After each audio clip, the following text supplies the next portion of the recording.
John, has anybody ever tried to slide in your DMs? Nasty Labs.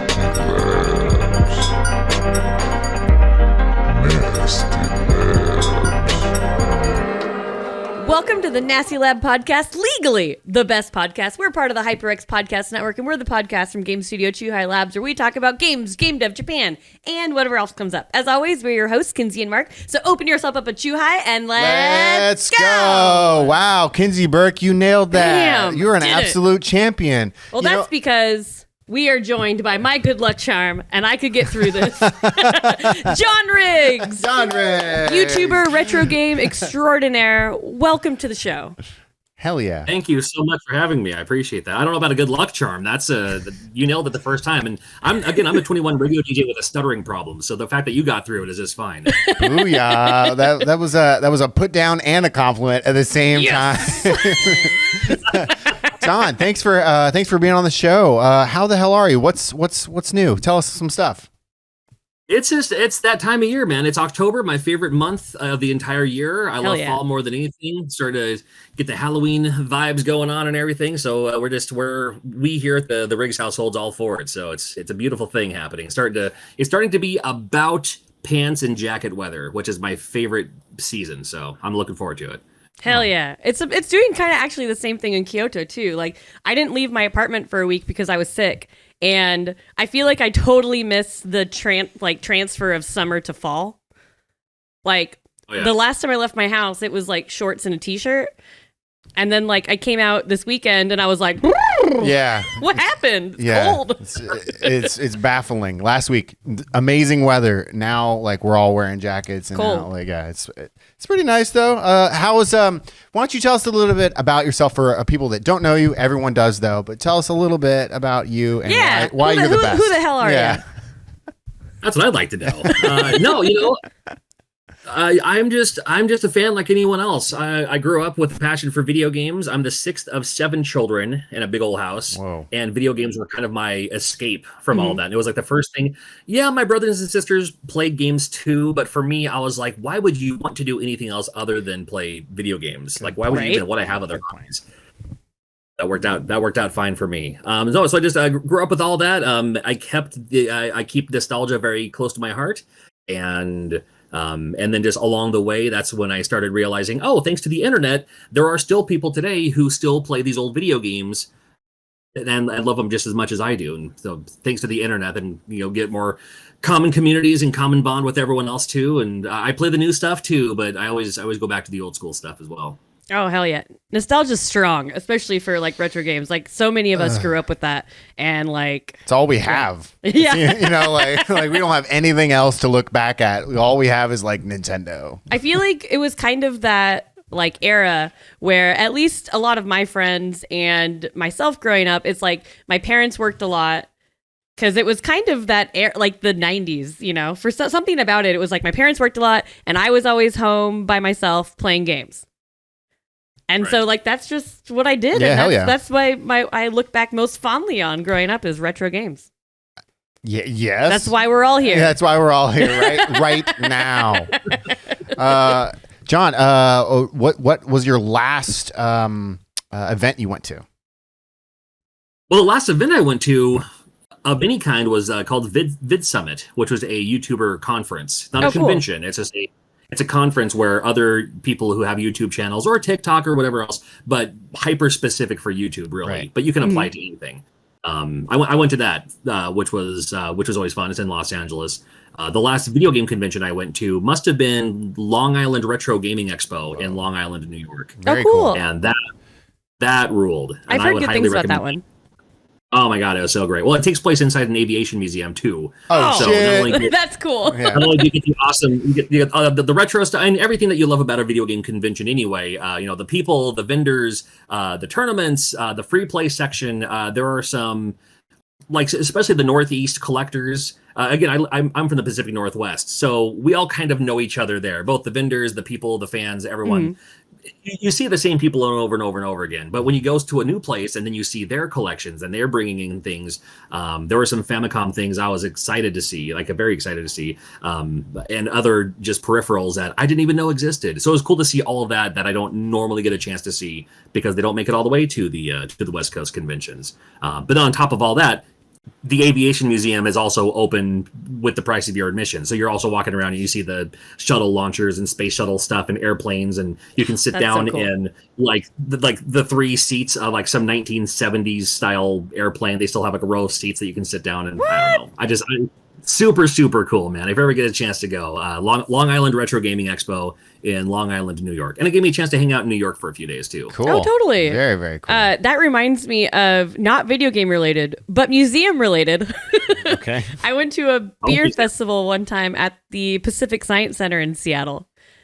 And that was awesome. So then you're drinking, but also all of the science exhibits are open and like ready for you to explore. There's even like the tide pool where you can like pet like starfish and shit. And let me tell you, people drinking beer really like petting starfish. Is that? I suppose so.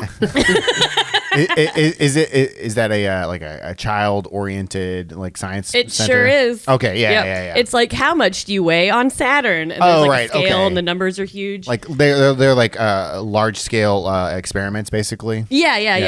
That's really interactive cool. too. That's really cool. Both for adults and children. There's a lot of interactive experience. Well, yeah, you know what I mean. Yeah, there's like a planetarium. Nothing's better than at the end of a night at a beer festival when you're a little drunk. Yeah. And you can just go sit in the planetarium where like the seats lean really far back so you can like see the sky. And one of the times I went, the guy who was doing the tour, I've been to a lot of planetariums, but this one he was like, yeah, so that god had a daughter and she was a total slut. And he like went and slept with this person. And I was like, what is this? And it was really funny and really great. My zodiac sign, I think. Yeah. I'm like, well, that's a whole story of Virgo I hadn't heard before. Like, imagine doing that and laying down and then waking up after a night of drinking, still at a planetarium, and you think you're on Saturn or something. You forget where you are. You're like, how'd I end up here? You wake up, all the lights are off, and you're just like, the fuck? But they like leave just the regular stars on, and then you're like, what? That's out in the field again. Okay. But I really love those kind of like mashup things like that. It's like the unconventional venue can really make an event really special. Right. And I just like that a video game event did that. I hadn't heard that. I love it. Definitely worth checking out if you ever get a chance to go. It was a wonderful experience. I hope I get to go back next year. Oh, and to talk about the planetarium too, the panels. I hosted a panel there as well as some of the other guests that were there. The panels were held in a kind of orb planetarium. What? So your screen, your demonstration screen, when you plug in your computer, is this kind of spheric on the wall kind of IMAX-y thing, which was, I mean, I'm used to just using like some little monitor next to a table, and if you squint your eyes just fine, or everybody pull out their magnifying glass, you can see what they're doing. Right.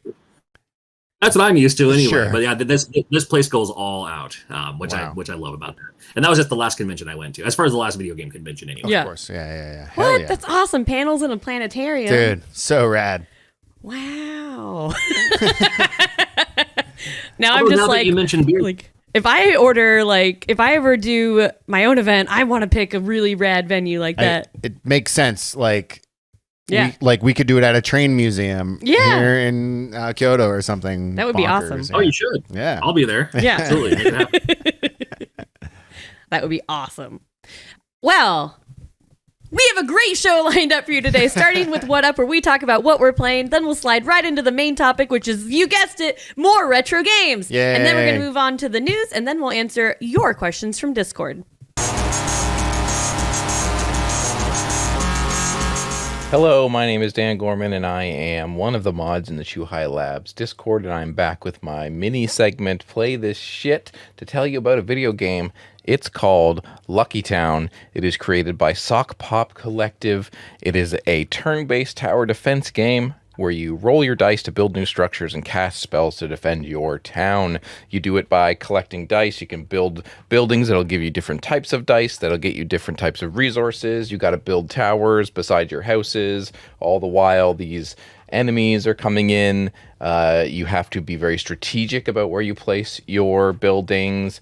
You can repair buildings. You can attack the enemies by hand if you wish. And as you can see in this video, it can end up being really chaotic. You can try and do the tower defense thing where you build the pathways for the enemies and walls and stuff, or you can just try and amass a huge army of things and towers and flowers to attract them and murder your enemies. And this game is really hard. I find it really hard. I saw some reviews on Steam that were like, I finished this in a few hours, and I'm like, I've been playing this for a while and I haven't been able to finish it. My TV screen just broke, but whatever. We're doing it live. So play this shit. Lucky Town by Sockpop, SOKPOP.co. You can go to their website there. They have this game on Steam. It's on itch.io. It's a couple bucks. They make a whole new game every month. You can subscribe to them on Patreon and get all these games every month. They are doing really, really cool shit. So play it. And until next time, play good games.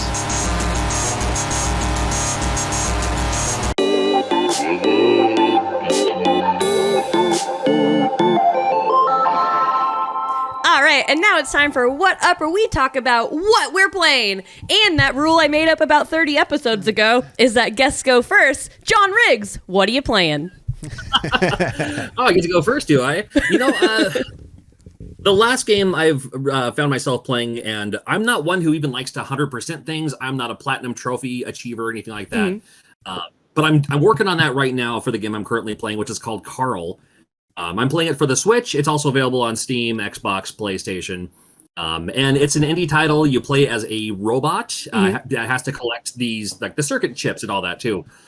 You look at it on paper, you see the video, you see the screenshots, and you're like, oh, okay, I get it. It's another action platformer with a cute little robot, and there's some precision platforming in it as well. That gets you a little bit of that too, which I sometimes shy away from.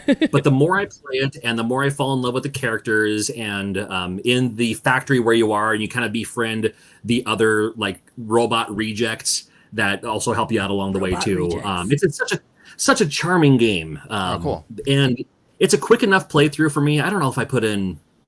I'm trying to. I mean, I played it on my flight there and back, and a little bit in between too, and like from start to finish, again without 100%ing it, it's probably like a 4 or 5, maybe 6 hour game, if that. Yeah, but probably like a 4 hour game, maybe, which is perfect for me. That's about all at the time I have for it. But then you can go back and collect the other upgrades and stuff like that too.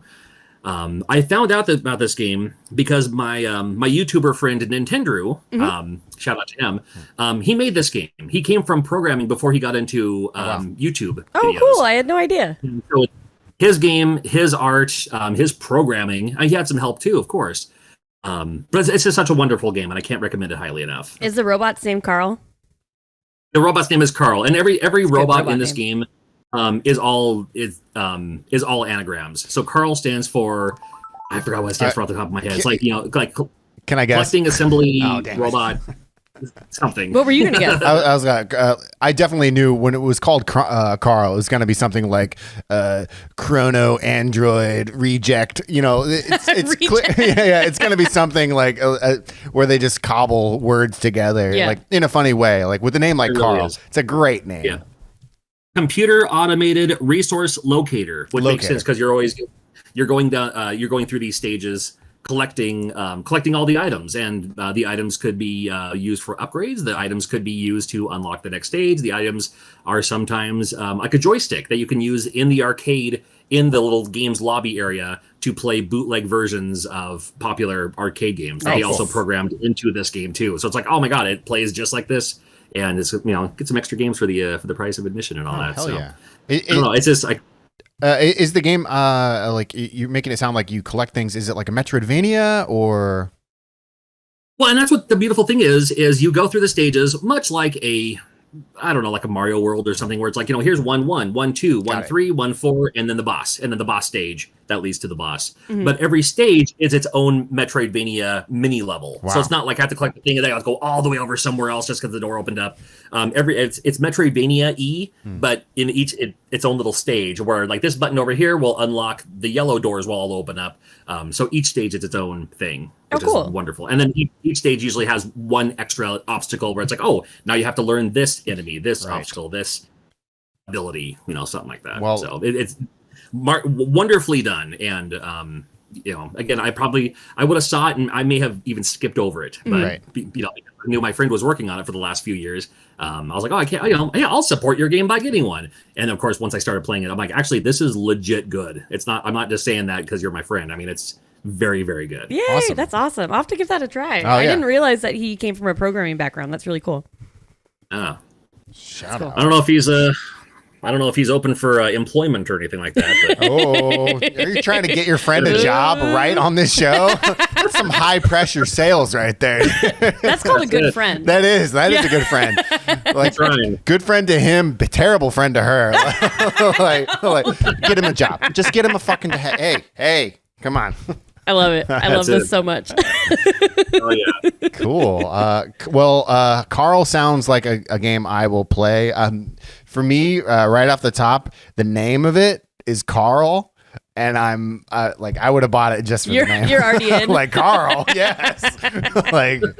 like I'm playing C.A.R.L. Like everything about it is. It's a good name. It is a good name. Just some dude. Oh yeah. Yeah, I like it. I like it. Kinsey, what are you playing? So I kind of stepped in the Wayback Machine a little bit. And so, as I already mentioned, I was sick for a week and I didn't really leave my house. So I was trying to decide what to play, and I actually popped in a few games where I played a little bit of Cyberpunk, I played a little bit of Disco Elysium, and those are all games I should really like. Right. I should like those games. Should. For some reason, didn't pull me in. Nope. But I tried another game, which some may call a masterpiece. Okay. And C.A.R.L. C.A.R.L. And that is Age of Empires 2, the definitive edition. And I played so much Age of Empires originally, and I haven't played it in forever. I haven't even thought about Age of Empires in forever.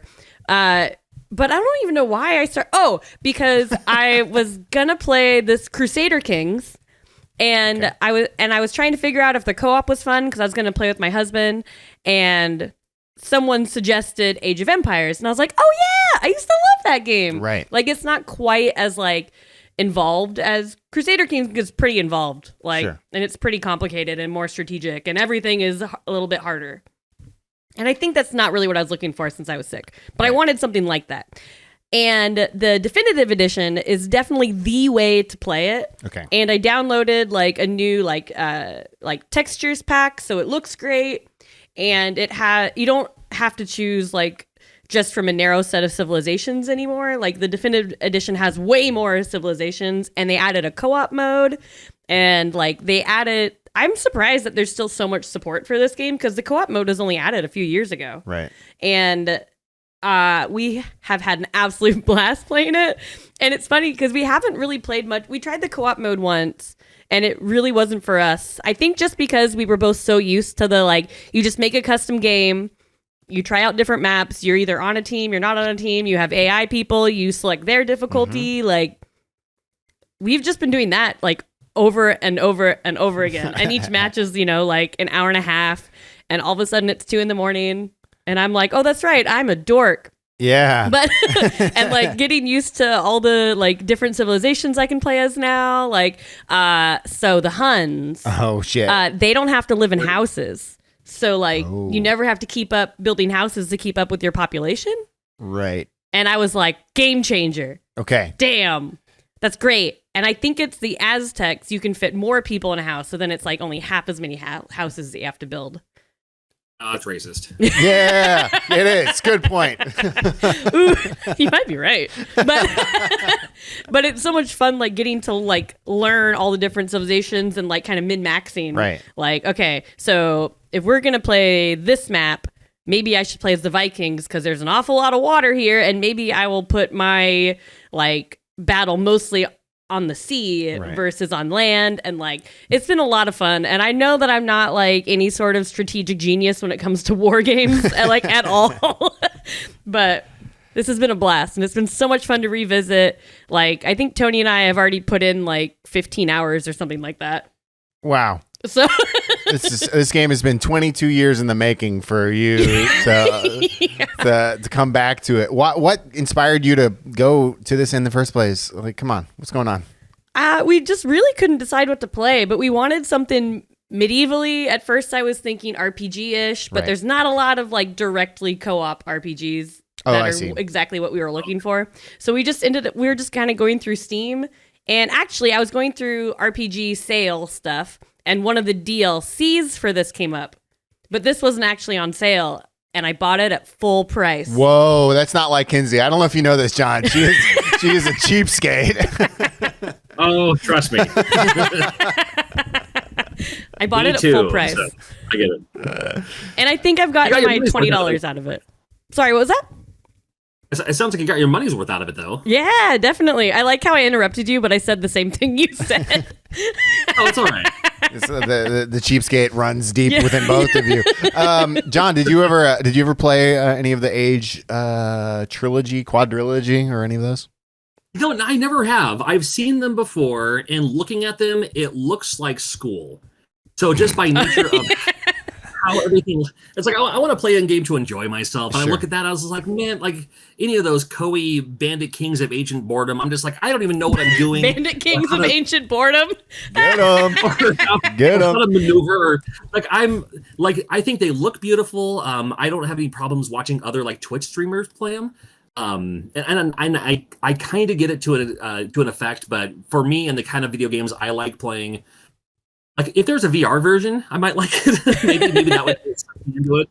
But in the meantime, I've looked at them before, and I can already tell. I'm like, there is way too many things for me to remember on how to do anything in this game for me to jump in and get involved. You know? Yeah, I feel like so that personally. In a lot of strategy games, I kind of feel that way. For some reason, I feel like this one is like stripped down enough that, I mean, I feel like I can do all right at it, and it's funny because it's that kind of co-op that's like not really co-op. Right. Like the first, I don't know, 30, 40 minutes, like Tony and I are barely talking, and we're just each building up our own bases and our own armies and our own populations. And every so often I'll be like, yo, are you green? He's like, no, I'm blue. And I'm like, there's a green scout in my camp. Like after 30 minutes of not talking, it'll be like something like that. Some deep strategy you guys are working on. There's a guy here. Like, ugh.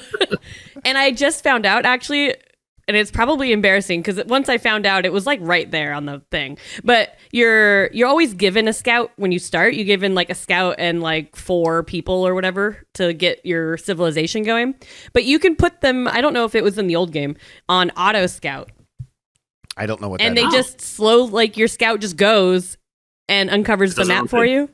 That's pretty cool. Yeah. I mean, then you can't control where they go, so they might walk into an enemy camp and die. But that hasn't happened to me yet. I mean, that's their job anyway. Yeah. Like, it really is. Yeah. That's cool. Do you plan on playing this some more? Do you plan on going down the RTS oh no train? Maybe. You know? I did notice there is a shit ton of DLC for this. Right. So if anything, I'm just going to start there. And there's a few civilizations that are like have a padlock on them on the screen. So I'm like, well, now I want to try those ones. Because I've noticed you get an achievement. I'm not an achievement person, but you get an achievement as whenever you have a victory with a new civilization. Mm-hmm. So I've been trying like each one once to like get all the achievements. That way, at least it's like something that's pressuring me to try the others. Right. Because I might not know I like it until I try it. So that's been really fun. And yeah, it's really, I don't know. It's like almost mindless fun. It's like a crossword puzzle. Like you're still thinking, but it's relaxing. Does that make sense? Yes. Yes, quite a bit.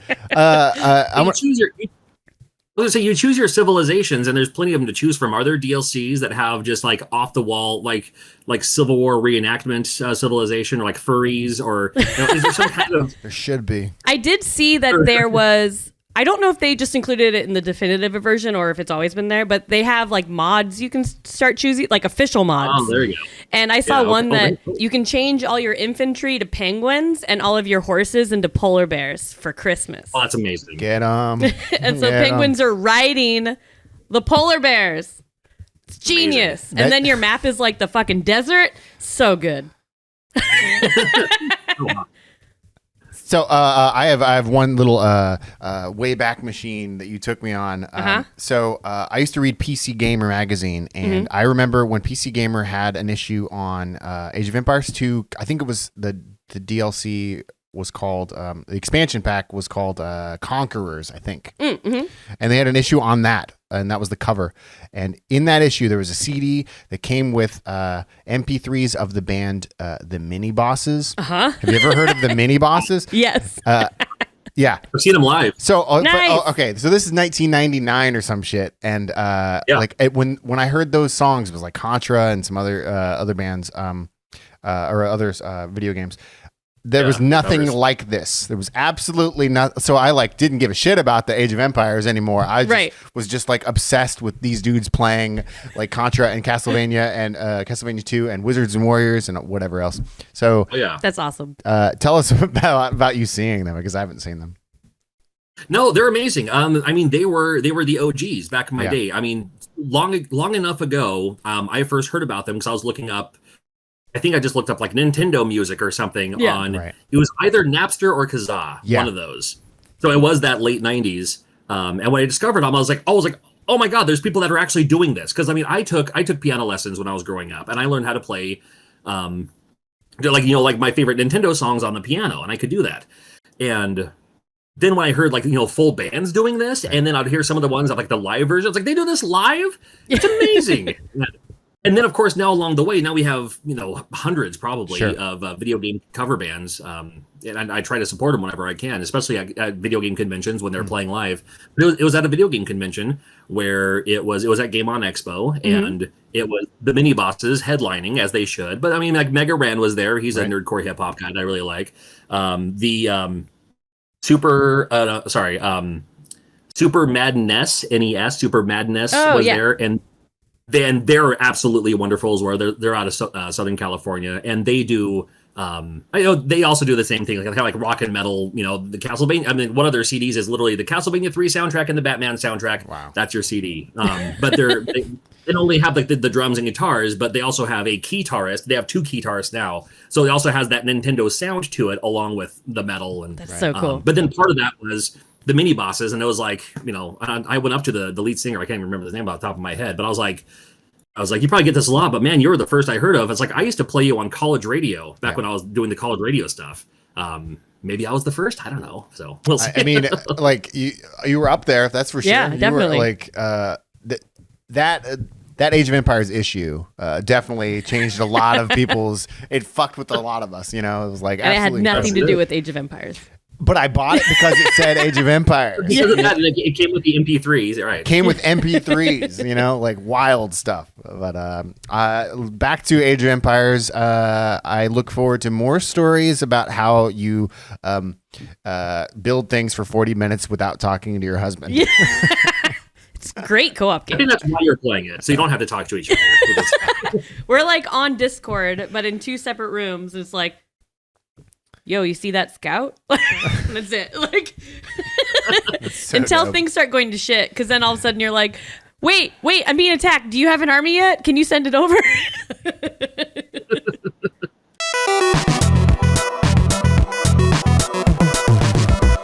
All right, and now it's time for our weekly topic, which is retro collecting, retro expos, all things retro, because why not? John Riggs is here. Yeah, that's the main topic. Yeah. Retro games and retro expos, my 2 favorite things. Hell yeah. Hell yeah. So the Portland Retro Gaming Expo is right around the corner. Is it this weekend as of this recording? This weekend. Ooh. Yeah, this weekend as of this recording. Oh, shit. The Portland Retro Gaming Expo is my favorite retro expo. Okay. It's so good. I almost feel like it's like the definitive retro expo. Definitive. It's a measuring stick. It really is, yeah. Whenever I hear about another expo, someone's like, well, it's not quite as big as Portland, or like, oh, it's getting close to Portland. Like, everyone, like, compares everything to Portland Retro. Right. And not just that, but the Portland Expo has been so nice and gracious to accept feedback from other expos who reach out to people like Rick and the rest of the crew there to say like, hey, we want to start our own expo. And Rick just gives them all the information they could possibly need That's to awesome. kick off a wonderful. And I've heard that time and time again from everything from Midwest Gaming Classic, which is one of my favorite expos for sure. Southeast Game Exchange, all these other great expos here in the United States that are these video game expos. And a lot of them say like, oh yeah, no, I talked to Rick at Portland and he really helped us out, to get to where we are. And Rick takes zero credit for it, but it's just, that's the kind of guy Rick is, because Rick's cool as hell and everyone loves him. All right, slow down, guys. I've never been to Portland Retro Expo, and I'm just gonna guess that a large swath of the people that listen haven't either. What is it? What's the where to start? Give me any details so I can know what I'm talking about here. The Portland Retro Gaming Expo is a retro gaming expo. Don't you dare! Don't you dare! And it's been around for what? 12 years? Okay. 11 years? Okay. I want to say it's been around since 2006. Whoa. But I could be wrong about that. Whoa, MagFest era. Yeah, it's been around a long double-check. time. Wow. Like it started in an airport hotel. And it just kind of grew from there, and now it's like at the expo center. Wow. And Since 2006. Yep. wow. And it's very much like a combination of people selling retro games, people selling like game merch or like art, or it's like a great big mix of that. I think majority of it though is actual people selling retro games, like used games. Wouldn't you say so? That's going to be the majority of the booths are people who just bring in their collections. Every once in a while, you'll have a booth or three that might be somebody just saying like, I'm getting out of the collection game, I'm selling everything. Or sometimes they're like, I just got married and I don't want my wife to divorce me.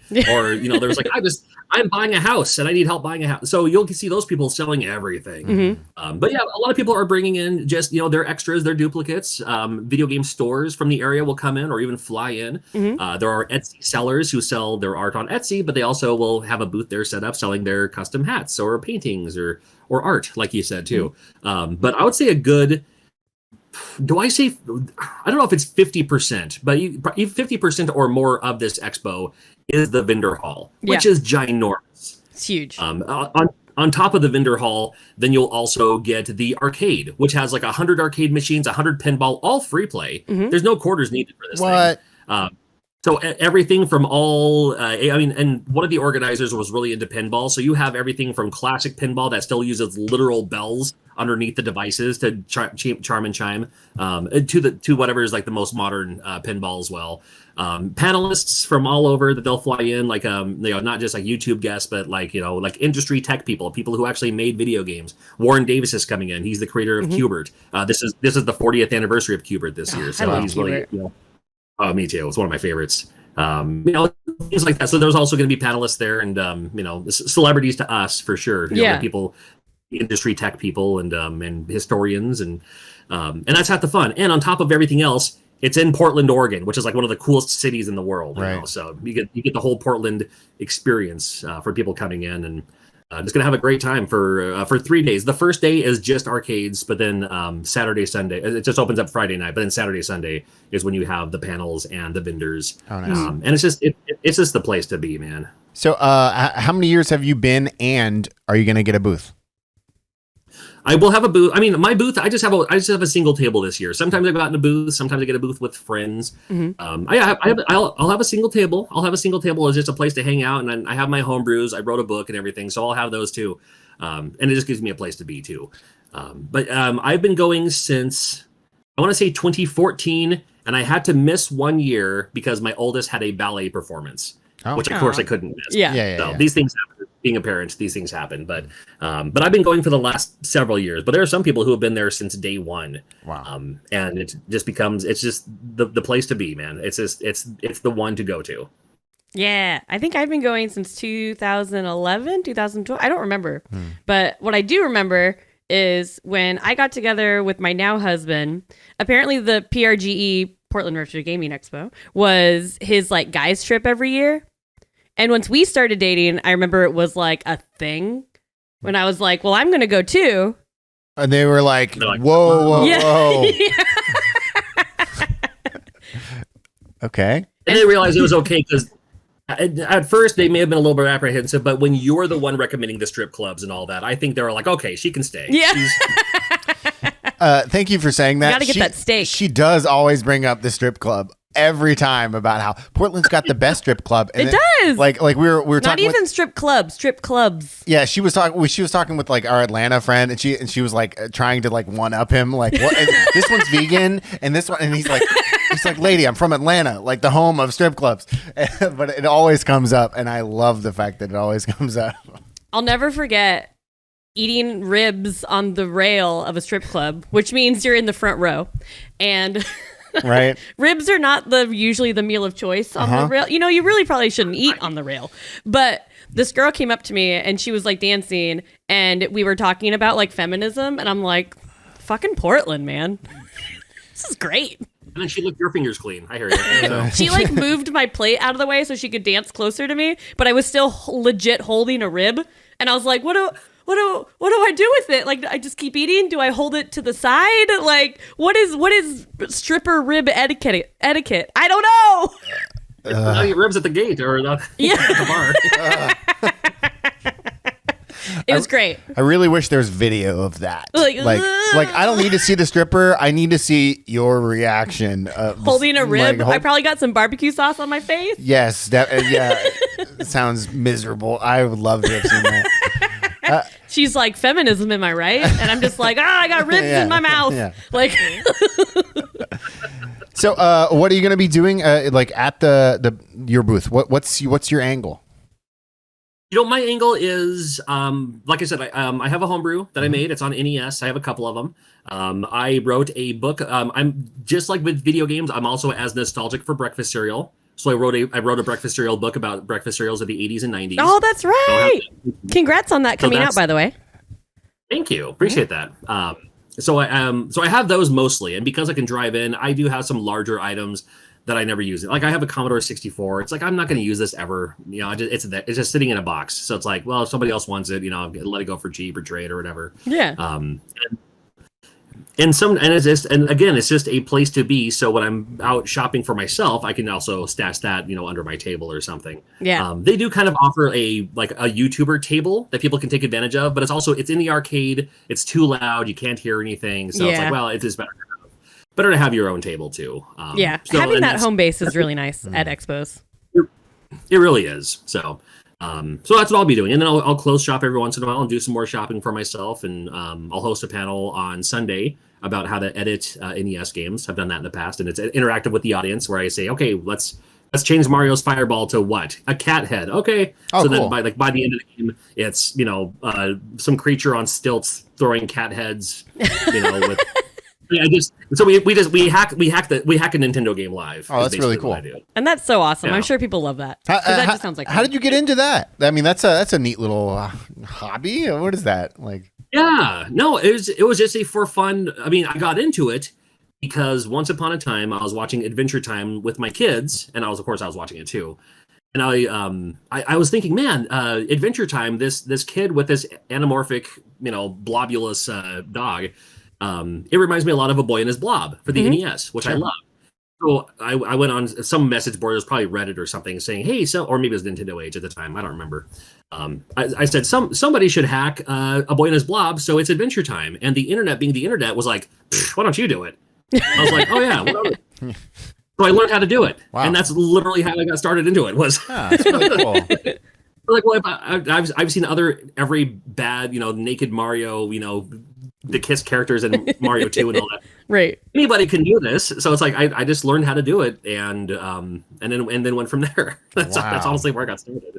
That's awesome. Man, I wish I had that kind of drive to be they called your bluff and you just did it. Well, it's funny.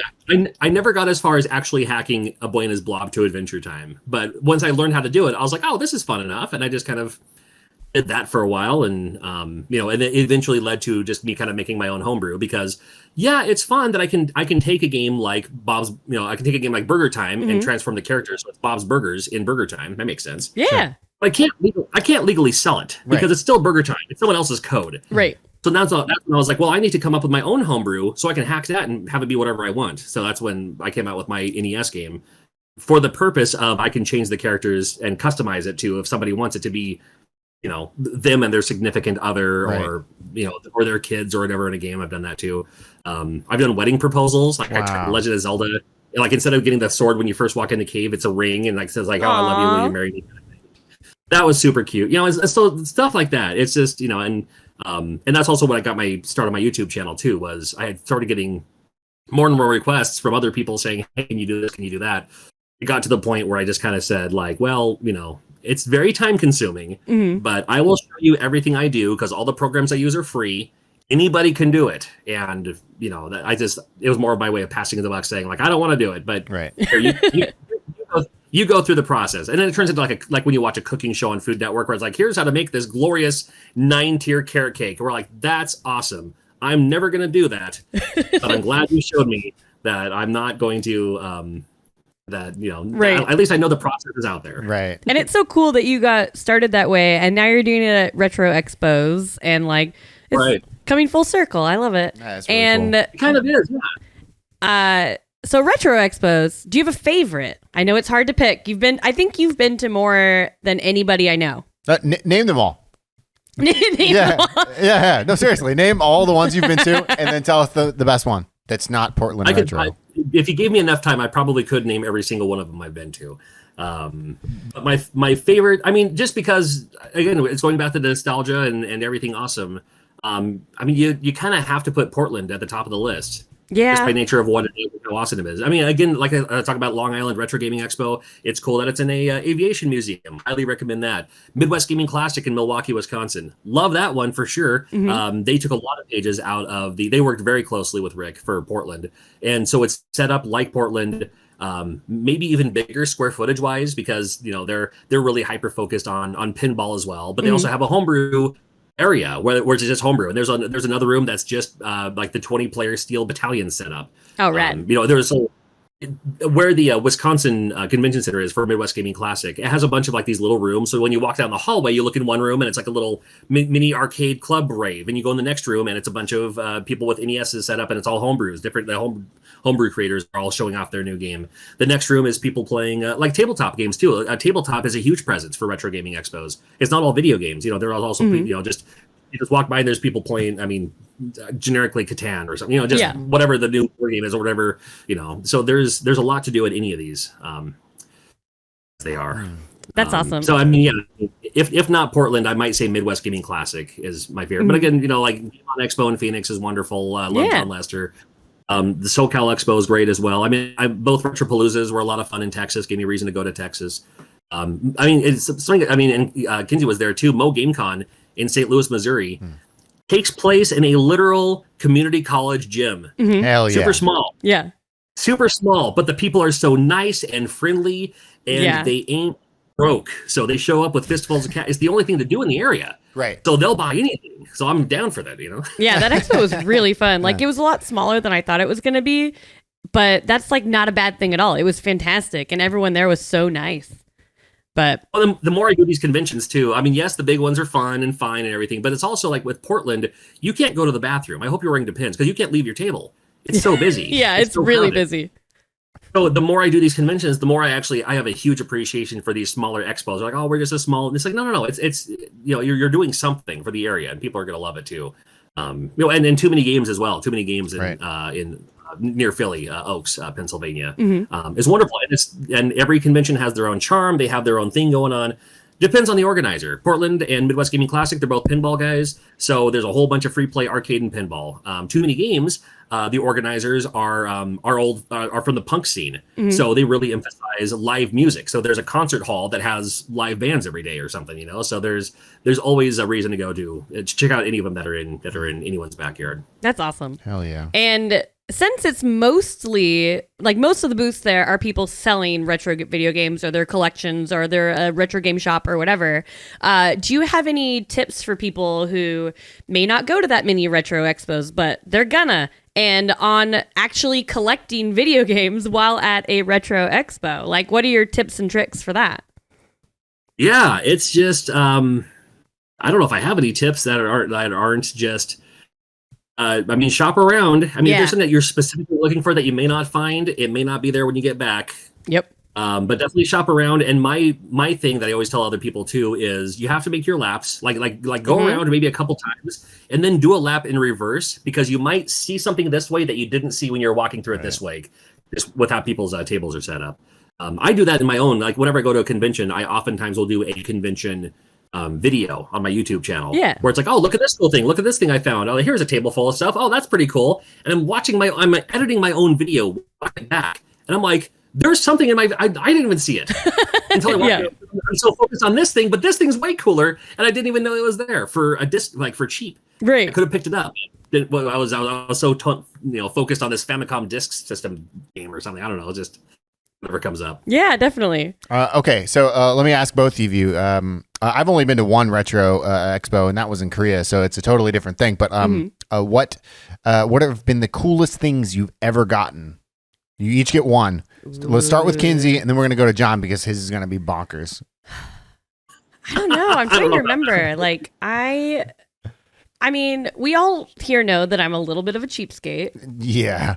So sometimes I don't buy that much at retro expos, but I usually end up buying something like cheap and weird. It's like the thing that the person at the booth didn't quite know what it was. And didn't. That's always the best. Yeah, exactly. I've gotten crazy stuff that way. That's how I got like a bunch of Commodore 64 games, because for a while I had like a Commodore 64 phase where I was like really into it. Okay. And like these people just had like one of those like big like plastic disc boxes, and they're like, we don't even want this. Sure. Like, and I bought something. They're like, just take it. And I was like, really?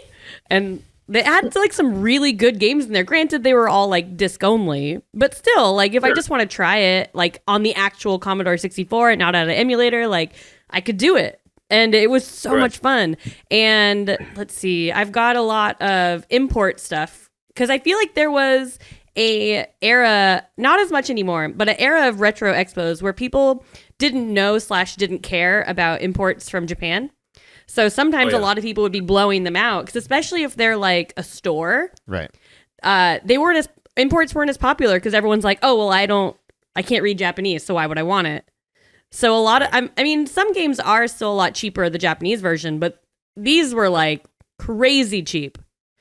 And so like I started building my import collection years ago, just because of like people be like, yeah, these are all imports, we can't read them, blah blah blah. You know, I'm like, fuck, I'll take them. Right. Well, I mean, you can't have nostalgia for something you can't read. Yeah. So I mean, it makes sense. Yeah. Like it's not as much the case anymore, but I do remember going to a retro expo in Canada, the Vancouver Retro Gaming Expo. And like for a long time, that expo is where I bought most of my imports, because I was like, hold up, there's a lot more imports up here in Canada for some reason. And like at the time, the US Canadian dollar situation was like real good for me. So I bought like the 64 Hori controller, like I bought like all this stuff.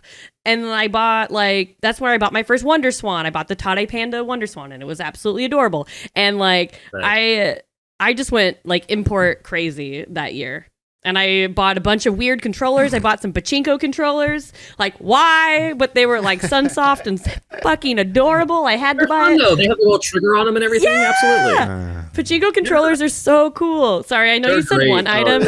Yeah. And I said like 18. All items. All items, but John, what? Never sit on Santa's lap. John, what's been the weirdest? What's been the wackiest? What's been the coolest? Hit us. I have it right. Oh, I thought I had it right here. No, he doesn't. He doesn't have it. He definitely is just leaving. that would be so good. Just going to take a shit. Yeah, no, I'm good. I'm done. Okay. I literally have it right here. This was literally last year at SAC Gamers Expo in Sacramento, California. Exactly what you're saying, where somebody had something on their table. I happened to be filming, just looking around, and I happened to see it, and I was just like, oh. How much you have on that? And they're like, we don't even know what that is. They're like, name a price. I'm like, if I name a price, I'm gonna lowball you. They're like, just shoot out something. $20 sold. Really? Okay. I ain't gonna decline. So it's the Gizmondo. Oh, nice. Dude. I don't know if you're familiar with the Gizmondo. Yeah. It is a. I'm not. Hit me. It was a failed handheld system with a crazy backstory that features backing from like the Swedish mafia, and there's like a wrecked Ferrari as part of the story somewhere in there. So it was not only that, but then I was like, well, how much you got on? And I don't even know how much they go for. I don't know if they're like $100 or whatever they are. But then on top of that, they're like, oh yeah, we have this over here too. So a Gizmondo cord, like the power cord, nice. But the actual Gizmondo power cord. I'm sure that's harder to find than the actual handheld. It might be. Yeah, sometimes when you find like that thing specific, there it is. And then they're like, oh yeah, we also have these 3 games over here, including their #1 seller, which is Sticky Balls. Sticky Balls! Shout out to Sticky Balls. What's up? Sticky Balls is, yeah. Well, and the nice thing too is, I mean, that's just a generic SD card. You can kind of not hack it, but you can install a program so you can just, it basically turns into an EverDrive to play all of the Gizmondo games. Right. So it was such a cool find. Yeah.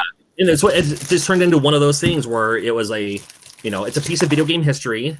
The system itself isn't terrible. It feels a little weird. But it was just, a great find for $20. And I was like, I can't decline that. Other than that, I mean, I could show you too. I got it right here. I love this. I honestly didn't even plan this, but here's another one. This was at Korgs. Korgs stands for the Columbus, Ohio Retro Gaming Society. And so it's a convention every year in Columbus, Ohio.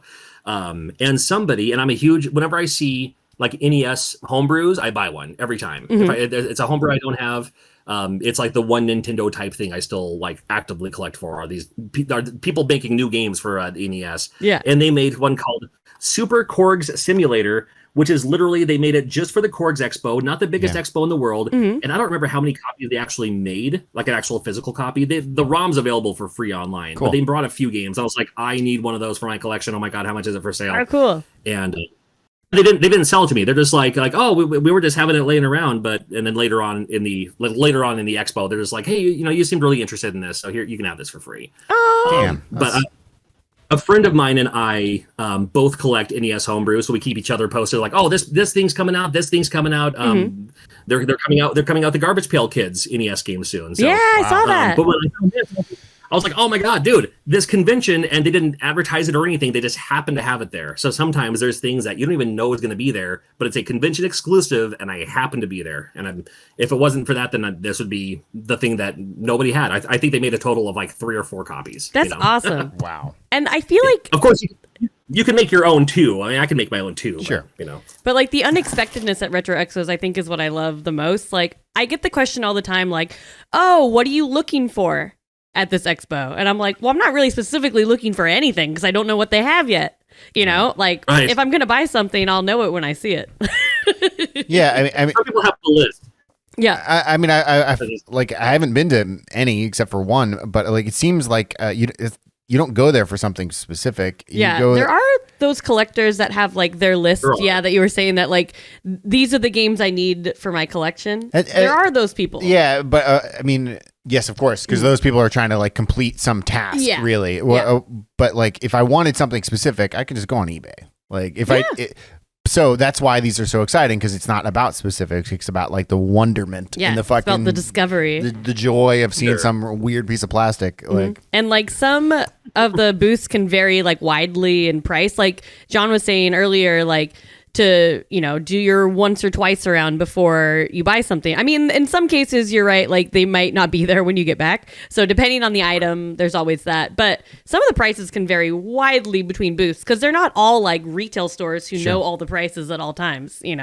Well, I would assume they have different goals too. Yeah, like definitely. a retail store is gonna max out the price because they just need an average, but some guy who's trying to offload their shit, like maybe that's a reasonable price. Yeah, you can always ask for a discount too, or if you're getting a few things together, it's not uncommon to say like you grab 5 games, total price would come up to like $130. It's like, oh, would you take this? Would you take 100 for this stack? And they look at it, and they're like, and more often than not, they're like, sure, sure. Why not? So you can always look for those bundle deals, and some people bring video games for currency, like they bring in their own like trades, their own trade bait. Their own trade bait. So not a bad thing, especially for video game stores where you might have a copy of, let's say Little Samson for the NES, but a video game store can sell 10 copies of Ocarina of Time, Yeah. way better than they can sell one copy of one game that would equal the value or whatever the value would be. Right. Interesting. Yeah. I hadn't considered that because, of course, they can sell Ocarina like every single day, but like they have to wait once a month to sell off Little Samson. How much is the one guy who just the one guy who's going to drop that much money on it. Also, how much is it? Don't look it up. How much is it? Who owns it? Do either of you own it? Little Samson. Little Samson, man. Of course, whenever I think of the price, I think of the price of all the times I passed up on it when it was like $50, $100. It goes for near 2,000 now. Okay, I think the last I was time thinking saw it like 1,500. 1,800. Yeah, it's like 15 to 1,800 or something like that. Yeah, 1,500 might be safe low. Yeah, I think my number's a little outdated, but yeah, it's a lot. Is it fun? I've never It's a played great game. Oh, okay. No, it's super fun. Super fun. And Taito made several games near the end of the NES lifespan. If I could go back in time and tell myself anything else, like, buy everything from Taito and buy 2 of everything from Atlas, because Atlas would also have at the end of every game session, NES, PlayStation 2. Some of the best games were right at the end of the system when people have already moved on. They always sneak their games in right under the wire. Like, yeah, they really did. Yeah, Atlas as well. And Taito had, they had Little Samson, they had Panic Restaurant. There's some great games out there. It would be nice if they would just do, like, if Taito would just do a Switch compilation. Here's a bunch of old games. That would be awesome. Why don't they? It's an experience. I don't know. It could be a rights thing. Maybe they don't own all the rights or any publishing right. Maybe it's. I don't know. I always assume it's a rights thing, but yeah. Maybe they just don't want to fuck with it. Compilations. Yeah, they have a couple, but Little Samson's not on any of them. Yeah, they're all arcade compilations. Yeah, so that's true. Yeah, if you want to play, if you want to play Operation Thunderbolt and Zookeeper, which I also love. Oh, Zookeeper's great. Yeah, classic arcade game, but yeah, they need to do like the NES collection or just throw it up on the the Switch Online service or something like that. That'd be fine. That would be awesome. Just have an option. Well, that's awesome. I could talk retro games with you all day. And I hope that you have an absolute blast at the Portland Retro Gaming Expo and know that my FOMO is going to be so big that I just won't even check Twitter all weekend because I'll just be sad. I'll be like, no, I'll see everyone at Portland. I can't. Oh, she's just going to tweet out like the crying smiley face emoji over and over when anybody. Can you just tag her in tons of photos? Like, just, absolutely. Yeah, hell yeah. Absolutely. Every time we go to Quarter World, when we, All right. We'll miss you bunch. We'll miss you bunches. Well, have a blast. And if any other listeners are going to the Portland Retro Gaming Expo, let us know how this year is, because I, for one, would like to know. Yeah, and stop by John Riggs' booth and and bother him. Just really, really bother the shit out of him. Oh, they do that to me anyway. I'm all for it. Buy all the things and take all the selfies. Hell yeah. There we go. That's it. And now it's time for the news. First up is a story that I'm sure everybody's heard, but we're still going to talk about it. So we finally got to see the first glimpses of the new Super Mario Brothers movie. Nintendo and Illumination, the production company behind Despicable Me, first released a movie poster, which the internet dished about Mario's butt, and then a short teaser trailer that spotlighted Bowser and gave a sneak peek at Chris Pratt's Mario. What did we all think? All right. Let's throw this right to John, because I'm going to be the odd man out here, I think. John. I don't know why I didn't consider that, of course, the Mushroom Kingdom would look like what they're doing with the Super Mario parks. The piping and all that, too. It's like, of course it's going to look like that. That's why they're building it, so you can go experience it in real life. It's like, it didn't even dawn on me. I felt so stupid when I saw like the poster initially. Yeah. I was like, okay, well, I'm excited, and I know there's a lot of people who bag on Illumination. I personally like them. I'm a fan of the Despicable Me movies. Of course, as a parent, you watch all these with them, but then you watch them too. Yeah. And you come up, and I had no problems with them. I thought the writing was fine. I thought the how everything looked was cool, for its time, for what they were doing. And then I saw the trailer. And I'm curious to see more. It's almost like they give us a clip with Bowser because that's polished, and then we got the slightest tease, which is it's so much more of a teaser than a trailer. because we didn't really definitely. we don't know the plot yet. You know, Mario saving the princess, maybe, but it's I don't know. It's hard to say what's gonna where it's gonna go from here, and still who the other characters are and everything like that too. So I don't know. We're still. I mean, I know I'm gonna enjoy it. I know I'm gonna like it. But I just need to see more of it too. Yeah. Really get a firm feel on it too. I like the fact they're including. Is his name Spike from Wrecking Crew? Oh yeah. Of all characters, okay, he didn't make the trailer or the teaser, of course, but I was like, I thought that was a cool thing because I loved Wrecking Crew for the NES. Love it, love it. And I'm, and I think I might be one of the few, but I think I'm kind of okay with the voice for now. All right. There we go. Okay, I thought I was going to be the odd man out. No, I mean, Charles Martinet, classic, of course, and I think that Mario voice served its purpose for that Nintendo 64 era, more for children's sake. And again, I don't know him personally. I've met him a few times. I mean, he's been much more than Mario. He's done so many voices for so many games. He was the dragon, definitely, and so many more. So he could have rocked it. He could have done the entire movie as him. But he's also still in the movie somehow. But they're not saying who. So fingers crossed. I hope he's the voice of Wario. Ooh, yeah. Have the interaction between Wario and that. And so he's still in the movie. But we just don't know yet. I have a feeling it's going to be more than just a cameo. But we'll see. Yeah, I hope so. Yeah. Kinsey, your turn. Yeah, so I'm cautiously optimistic about it. I think Jack Black sounded great as Bowser, and I really loved that intro part with him with the penguins, because all I could think of is the penguins. Well, I was like, are they going to get the revenge from the 80 million people dropping them off the ledge in Mario 64? That's right. But it looks like they may have lost that battle, even in the trailer. Again, one down for the penguins. Right. But they were cute, and I really enjoyed that. I love that we got to see Kamek, and Kamek was in the trailer. That made me happy. I don't know. I still can't completely get behind Chris Pratt as Mario. Something about it sounds off, and he sounded fine.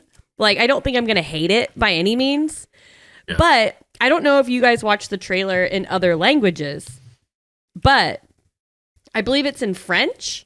Right. He even does the little Mamma Mia. He does that kind of thing. Right. A little bit more that kind of voice and attitude that I was like, well, that's just better. Watch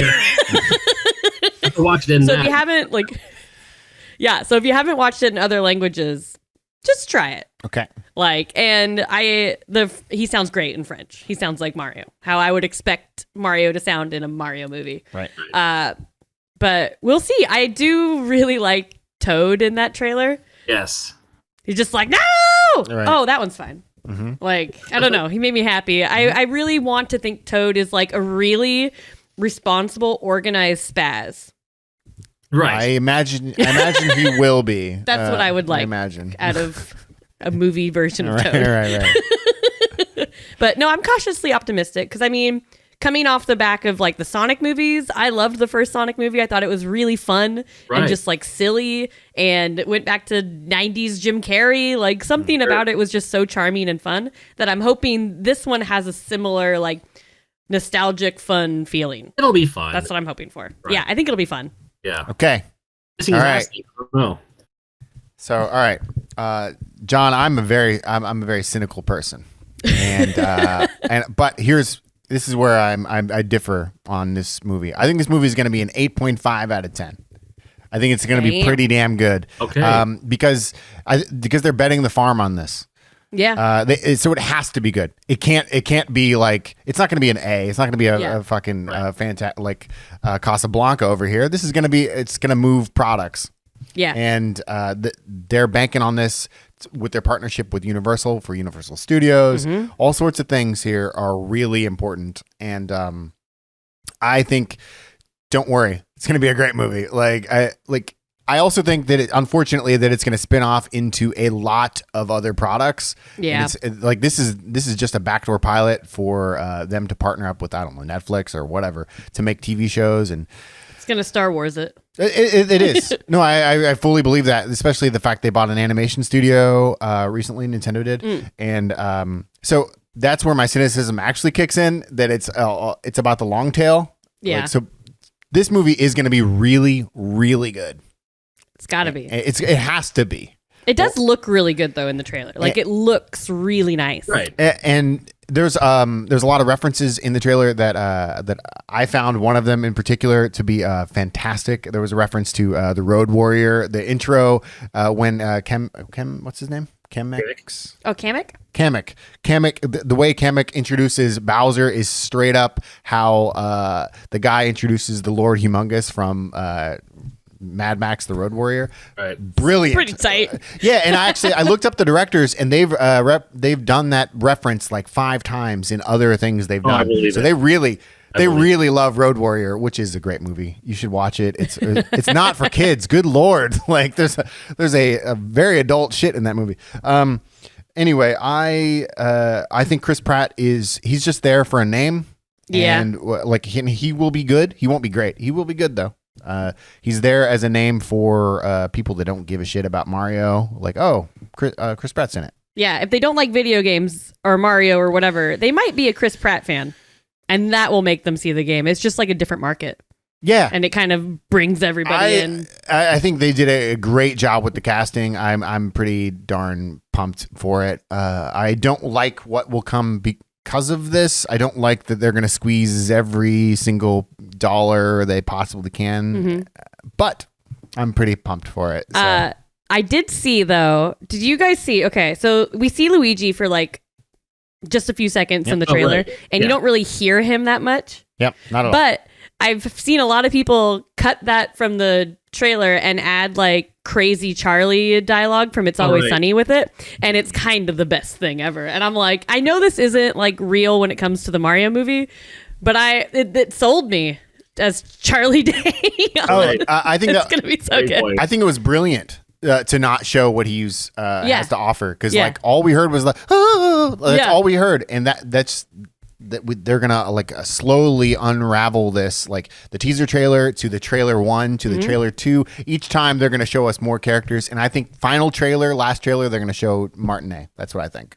Ooh, yeah. We haven't seen Peach yet either. Although McDonald's did spoil, like they had a leak. Yeah, where you actually got to see Princess Peach. And she looks great. She looks very like Pixar Disney princess. She looks great. Oh, okay. But there was like a small leak there. Whoops. But whoopsies. McDonald's, way to go. Yeah.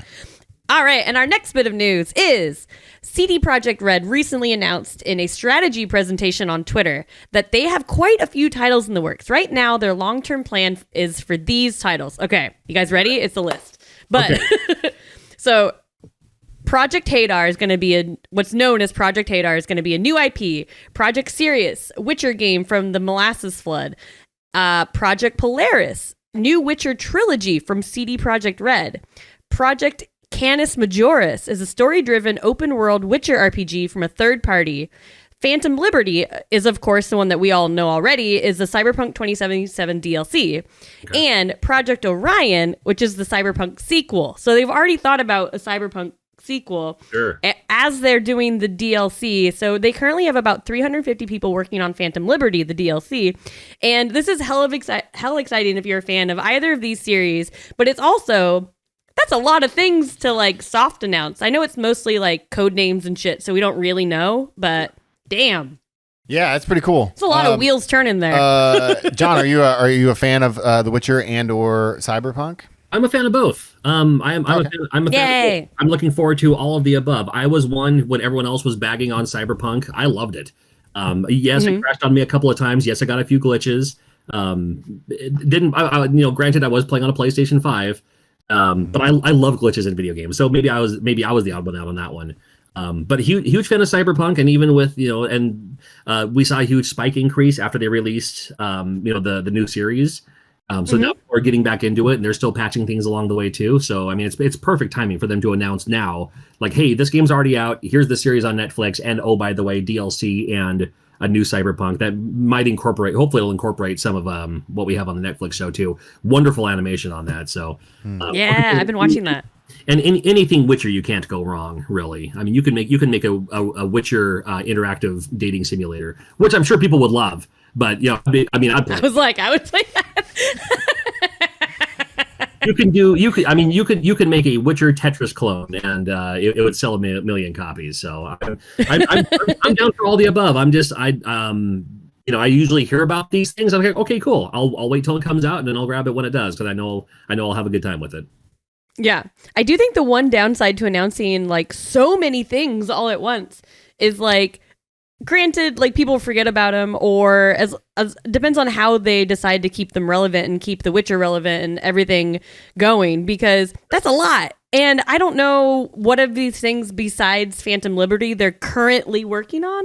It's a little bit hard to say what's actually already in production, because like a Witcher game is going to take years to make. Sure. And especially when one of the announcements was a new Witcher trilogy, like, they gotta, they have 350 people working on the one thing.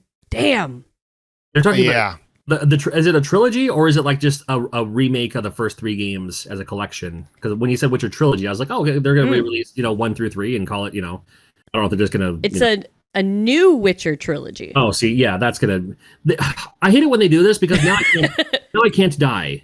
Because like sometimes right? Like the Marvel Cinematic Universe, the new whatever Marvel movie's coming out in 2028. Well, it's like, well, I guess I have to live that long now, because I don't want to. Now I can't die. I feel like this is going to be through like 2030. Like, it's gotta be.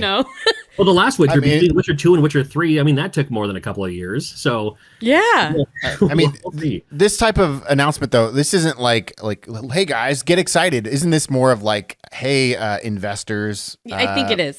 It's way more for those people at this point, because these are so far out. I can't imagine they're gonna like truly announce what these games are called. Far out, so vague. I think you're right. I think it is more for partners and investors and things like that. And if you look at the project codes, all the Witchers those appear to be Latin, like Sirius, Polaris, Canis Majoris. I don't know Latin, so Canis Majoris, that's got to be about that game. You're a wolf. I'm just gonna guess, because Canis is that's the canine. Yeah. Let's dig into these names. Yeah. I don't know anything about any of them. I don't really know either. But Witcher, though, isn't there? Yeah, he's from School the Wolf. Yeah, well, I don't know anything about Witcher, so that seems like at least on the TV. But yeah, I haven't done anything on the Witcher. I watched the show. I played the game. I don't know the books or the back lore and all that. That's all Kinsey's library. So I read all the books. I'm sure you did multiple times. Oh God. I own the bestiary. Dude, I took the bestiary out during the TV show because I was like, oh no, I know what this is. This is whatever it's called. And I went to its page, and Tony looked at me and he was like, wow, I do not care. You are doing this for you. Yeah. Like, literally play out when it plays out. He's like, I'll figure out what it is. Right. Well, the cool thing is, like, there is something for everybody here, at least the 3 of us, because I'm all for more cyberpunk shit. I want to know anything that's happening. I'm super, super, super into it. Phantom Liberty, I feel like they're trying to say that it's like Liberty Stories, Liberty City, sort of something. I don't know. I'm pretty excited. No. Witcher New York. Hell yeah. And then the biggest mystery is the new IP, so who knows? Booyah. It's pretty exciting. Yay, news! Yay. All right, now it's time for Call Me Up, where we answer your questions from Discord. If you ever want to ask us a question that we will probably answer on the podcast, just go on over to the Chew High Labs Discord, scroll on down to that Call Me Up, and write it there. Or you could slide into Kinsey's DMs right now and ask her literally anything you want. Those questions may not get answered. Disclaimer. I really need to write an intro for that section, because every time we get to Call Me Up, I'm like, what do I say? And then it's like the longest bit of instruction. Like, John, has anybody ever tried to slide in your DMs? It's funny. And this is a true story. Every time someone has ever slid into my DMs, they would be sending some very sultry pictures of a broken Nintendo game, saying, it doesn't work. What's wrong with it? I'm like, not bad. I gotta test my own way. I can't just look at it by looking at the board. So Nothing fancy, nothing sultry, nothing questionable, nothing I wouldn't be embarrassed if somebody was looking over my shoulder when I open my messages or anything. So Until now. Yeah, Until now. Maybe now. We'll As you're just sitting there, like in the back of our recording, like, oh. Look out. uh-oh. First question is from Kyoto Rick. He said it's a two-parter. All right. What do you consider to be a retro console in 2022? We'll start with the first one. Okay. This question just makes me feel old because there's a part of me who still thinks of retro as just cartridges. Right. And I know that's not really the case anymore. Yeah. And I used to also say it's what you couldn't buy in stores anymore, because this is when, like, PS2, you could sometimes see a few of them by the PS3 section. Because that's when I used to say that. Because I don't really consider PS2 retro. But, oh, God, is it? Oh, yeah, of course. Sorry, dude. Listen, I'm not a retro collector, but it's 10 years at the end. More than 10 that. years. 10 Wait, years, does that mean 360? Yeah. 360 is retro? You can't buy it in the store, can you? All right. You can play 360 games on your Xbox. Your current. I don't care. Well, what do you consider retro, John? For me, and this would include the PlayStation 2 as well. For me, retro is anything that isn't pre-equipped with an HDMI. If it doesn't take HDMI, then it's a little bit too old. Because some of these games, like I literally have my PlayStation 2 hooked up in the other room. I was playing Rygar the other day. Okay. As well as Maximo, a couple other games on my PlayStation 2. Frequency, Amplitude, the greats. Oh, great. Yeah. PlayStation 2 does not look that great on your HD television. Okay. PS1 even worse. PlayStation 2, I mean, you get used to it, but it's still even with rough tuning, still not as crisp as it should be. So yeah, for me, just if it doesn't have HDMI automatically equipped, so no, I don't think PlayStation 3, I don't think Xbox 360. Sorry, same. Not yet, but I was with you for the longest time. Retro is cartridge based, like anymore, and there hasn't been a whole lot of, I mean, even like video game progression between what games looked like in 2002 versus 2022. Right. I go back and play some of those 2002 games, and I was like, I mean, it hasn't progressed as much as, say, 1982 to 2002.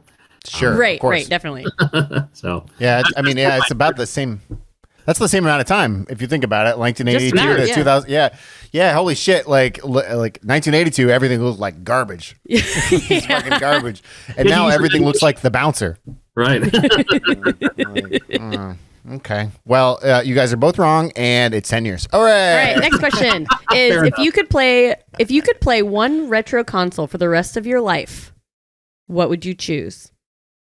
I mean, the NES is any best, the way I look at it. So for me, Nintendo is my favorite console of all time. There's still people making new. That's the other thing too. He says what console for the rest of your life. There are retro console. There are still people today making new NES games all the time. So I'm good with my. It's true. I do. I love my. I mean, and with the exception of, without saying like a Retron 5, which plays like 1,000 bits. And Super Nintendo is great. I do love my Sega Genesis too a lot, but. I will never get. I still play my Nintendo today, so right. I still love it. Still plenty of options. I was trying to decide because it also backs myself into a corner a little bit because I said the PS2 wasn't necessarily retro, right? But I feel like I would choose PS2 just because it has the biggest library of pretty much any console out there. It does. So I know PS2 is not my favorite console. But it has some amazing games. It has way more breadth than like this, the 64 or even the Super Nintendo in some areas. Sure, yeah. And like, I think if I was going to only pick one, like some of those games look really nice. Some of them don't. But like, I feel like it's the biggest like breadth of any retro-ish console. And just all the RPGs alone on the PlayStation 2 is probably a literal lifetime supply of video games. And right? If you played every game in alphabetical order from start to finish, you probably would run out. I mean, and PS2, it has a bunch of like arcade collections and stuff. Yeah. So like, I feel like I'm never gonna run out of things to play if all I had was a PS2, and I guess an infinite library. There you go. That's Yeah. Okay. You guys are both wrong. It's PlayStation 1. Okay. Next. Good answer though. I'm good at Good this, by answer. the way. Very good answer on the PlayStation 1. I can play Twisted Metal 2. I can play Bushido Blade anytime. That's what I'm talking. See? Yeah, all right. Both man. of those games. I can dude, the smoke weed and play Bushido Blade. That's all you need for the rest of your life. I mean, in my day, I know I'm 45 now and not as lumber as I used to be, but I was a DDR wizard back in my time. So if I had a PlayStation 1 and all those DDR games, I would be just fine. All right. I love it. That's awesome. Next question is from one of our favorite mods, Dan Gorman. Yeah. And the question is, God, I'm getting old. My eyes are so small. Is there a game or very specific genre you're surprised hasn't been cloned or made a comeback yet? Oh, that is a great question. It's a great question. Because every genre is making a comeback right now. Right. But is there one that's missing from the equation? Well, I don't know. John, what's the weird genre that hasn't come back? You know, my favorite genre is going back to the DDR. I love the rhythm games, and we don't have rhythm games like we used to. Because there was a time there where we had Guitar Freaks, which turned into Guitar Hero and Rocksmith, or Rock Band rather. Rocksmith has his own thing. You have all the Dance Dance Revolution stuff, and then Pump Up the Beat, which is the Korean version, and all that too. And then all just the other home versions like the Beat Mania, the like the Parappa the Rapper. I mean, if you're talking about any game specifically, I would love to see a new Parappa the Rapper game, and I'd love to see. That's a great one. I mean, there are some rhythm games for the VR. So Beat Saber, I would count that. Synth Riders, I would count that. Both of them are wonderful rhythm games, but they're in VR, and you have to be a VR gamer to play those. I would love to see if it was a personal choice for me, I would love to see a VR Parappa the Rapper where you literally have to rap and not hit a button combination, and it would actually tone and tonality and all that. I think so kind of like the singing on Rock Band, but VR. Exactly. I mean, that would be fun. We saw that a little bit with Trumpet Champ. Trombone Champ. Trombone Champ. We saw I that was like trumpet. Trombone Champ. Yeah, trumpet. I was like, other brass instruments. Yeah. Trombone Champ's a little bit of that. It was viral for a weekend. Still love it, but I mean, I'd love to see more rhythm games. Yeah, rhythm games used to be such a favorite genre of mine, and specifically, I feel like rhythm games that have stupid peripherals used to be like my jam. Right. Like, like pop-in music, or like you were mentioning, like Beat Mania. Yeah. Is there a fishing rhythm game where you have to fishing rhyhm would be cool. Fishing rhythm. And most people are such a sucker for fishing in games. Bandai Namco still makes the Taiko games, the Taiko series. Yeah. But we have that. But there used to be so much more of them. And yeah, it would always come with the coolest controllers and all that. So yeah. I think I just like weird peripherals a lot. And they didn't really used to be as much a pile of garbage, because I feel like sometimes peripherals come out and they're like for kind of shovelware-y games that are really kind of crappy. I'm not saying about the Wii or anything, but they had a lot of them. The Wii had a right. One or two. Yeah, but I mean, even things like the nicer DDR pads and stuff, we don't really have that kind of thing anymore. Because most games, if they're gonna have a gimmick like that, it's without a controller, kind of like Just Dance. Right. It's more that than having a weird set of buttons or a weird Now I just want a fishing game. Well, I would like a trombone champ. Trombone. Right. We should have. Oh, not bad. Oh, wait, giant callback. I think 20 episodes ago, we were talking about peripherals, and I think I said a trombone game with the trombone. She didn't say that. I think I said that. Didn't say Listeners, help me. Did I say that? Please comment below. You needed those peripherals because that's what made them fun in the arcade. You can't just... Yeah. You can on the PlayStation 1 and 2, you can play Dance Dance Revolution with a D-pad. It's not as fun. I mean, your fingers are doing the dancing, but you're supposed to be doing the dancing. And all of these rhythm games that still exist in Japan. I mean, we are getting Final Fantasy Theater Rhythm. We are getting that. Theater Rhythm, yeah. That'll be fine, but if it doesn't have that weird kind of nipply controls that the arcade has. The nipply controls. Then it's it's not exactly the same, but I mean, we'll see what happens when it comes out. Yeah. Yeah. Twisted Metal, that was mine. Only because you brought it up, like Twisted Metal 2. Bring Like back Twisted Metal. What's up? That's a great genre where you drive around a dumb car and you have a special and whatever, and all the stages like blow up. Like, it just makes me miss like Burnout 3. It's not the same. But just your description of it makes me miss Burnout 3.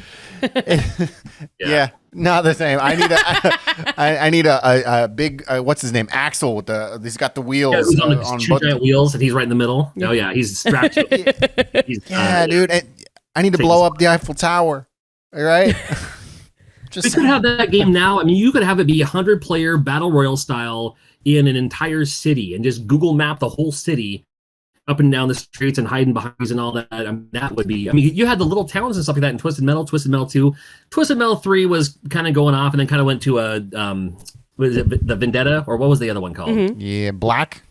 No, not. I mean, there was Twisted Metal, and then like when Twisted Metal 3 came out, I want to say like some of the people from that team went to right. Vendetta 8 or it's not Vendetta, but it's something with a V. I don't know. Vigilante 8. Vigilante 8. There you go. Yeah, so a little bit closer like that too. But yeah, they could bring that out, and it would go gangbusters. I'd love it. Gangbusters. Be right. Love it. You heard it here. Bring back Twisted Metal. Oh yeah. Nasty Labs.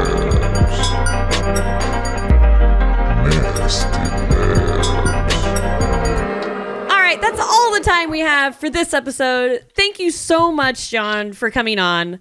This was a blast. We talked about retro games of all kinds, and it was so much fun. Where can people find you on the internet?